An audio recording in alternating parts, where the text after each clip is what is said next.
Assalamualaikum warahmatullahi wabarakatuh. Selamat datang kembali di channel Rusky Pikatra, salah satu channel yang akan selalu berbagi serta mengupas tuntas tentang ilmu seputar peternakan entok. Namun seperti biasa, sebelum kita lanjut ke videonya, terlebih dahulu saya akan mendoakan buat teman-teman yang sudah klik video ini, mudah-mudahan senantiasa diberikan kesehatan, kemurahan rezeki serta dimudahkan dalam segala urusannya. Amin ya rabbal alamin. Teman-teman dan sobat semua, pada kesempatan kali ini saya akan menjawab pertanyaan dari salah satu sahabat kita yang bertanya melalui komentar yang masuk di video saya sebelumnya. Jadi pertanyaannya cukup simpel. Apakah usaha peternakan entok bisa dijadikan sebagai penghasilan utama? Tentu saja bisa ya teman-teman. Nah, tetapi bukan berarti tanpa syarat ya teman-teman untuk kita bisa menjadikan usaha peternakan entok ini sebagai sumber penghasilan utama. Tentu saja memerlukan syarat-syarat dan ketentuan-ketentuan yang harus kita penuhi ya teman-teman. Nah, tetapi saya sarankan dan ingatkan sekali lagi buat teman-teman dan sahabat semua. Jadi sebelum teman-teman beternak entok atau spekulasi untuk melakukan usaha peternakan entok, jangan sampai nanti teman-teman melakukan spekulasi yang salah. Spekulasi yang salah ini yang seperti apa?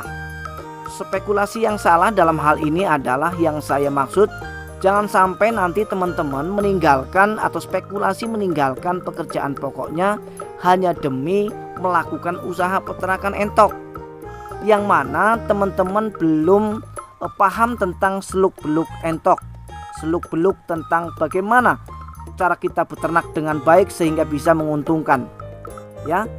Karena sesungguhnya beternak entok itu tidak semudah yang kita kira, tidak seindah yang kita bayangkan, dan juga tidak semudah membalikkan telapak tangan ya teman-teman dan sahabat semua. Ini saya hanya menyarankan supaya apa? Supaya nanti teman-teman tidak menyesal ya. Karena beberapa hari yang lalu ada kejadian teman saya yang spekulasi meninggalkan pekerjaannya demi usaha peternakan entok. Dan pada akhirnya 2 hari yang lalu datang ke kandang entok saya ya, curhat, yang mana isi curhatan itu hanya sebuah keluhan yang bertubi-tubi ya. Istilah kata sudah jatuh tertimpa tangga. Datang kemari, datang ke kandang entok saya ini hanya untuk bercerita tentang kegagalannya di dalam usaha peternakan entok. Dan tidak hanya itu ya, beliau juga sudah terlanjur meninggalkan pekerjaan pokoknya. Nah, jadi pengalaman pahit ini jangan sampai nanti terjadi ya sama teman-teman dan sahabat semua.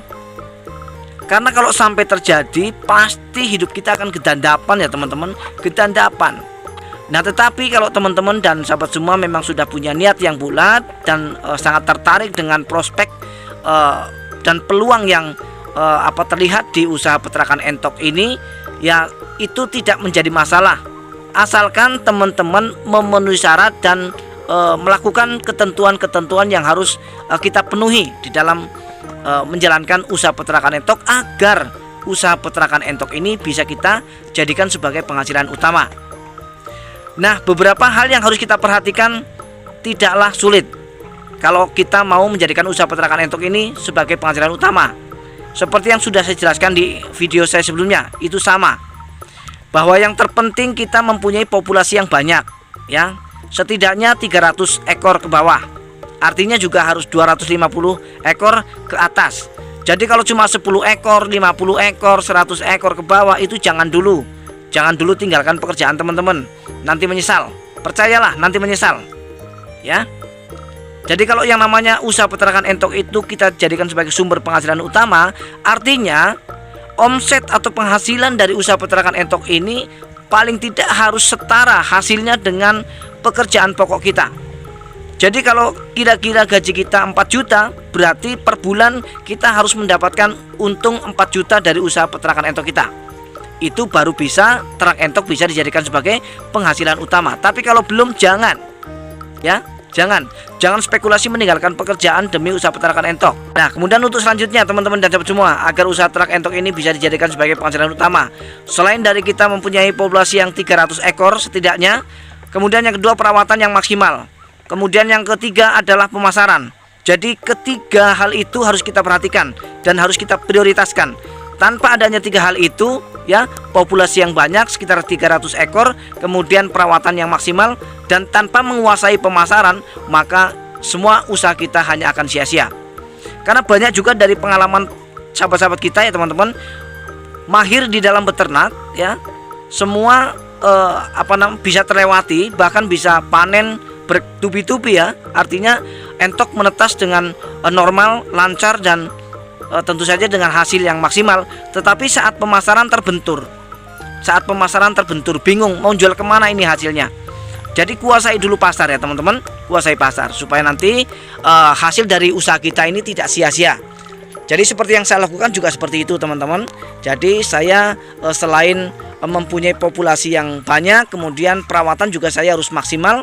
Dan yang ketiga, alhamdulillah untuk masalah pemasaran saya tidak pernah terbentur karena saya melakukan perjanjian dengan pihak toko ternak, yang mana perjanjian tersebut pihak toko ternak harus mau menampung, harus mau membeli hasil ternak entok saya ketika pihak toko ternak masih menginginkan atau menghendaki saya beli pakan di situ. Jadi inilah perjanjian yang mati ya teman-teman. Jadi tidak bisa diganggu gugat kalau sudah ada perjanjian seperti itu. Dan ini saling menguntungkan ya teman-teman. Jadi silakan dicoba di rumah teman-teman dan semua supaya nanti pemasarannya lebih enak dan lebih mudah lagi. Jadi teman-teman dan sobat semua, demikianlah tadi sharing kita hari ini, mudah-mudahan bermanfaat. Kita akan berjumpa kembali di video-video Rizky Pikatra selanjutnya. Assalamualaikum warahmatullahi wabarakatuh.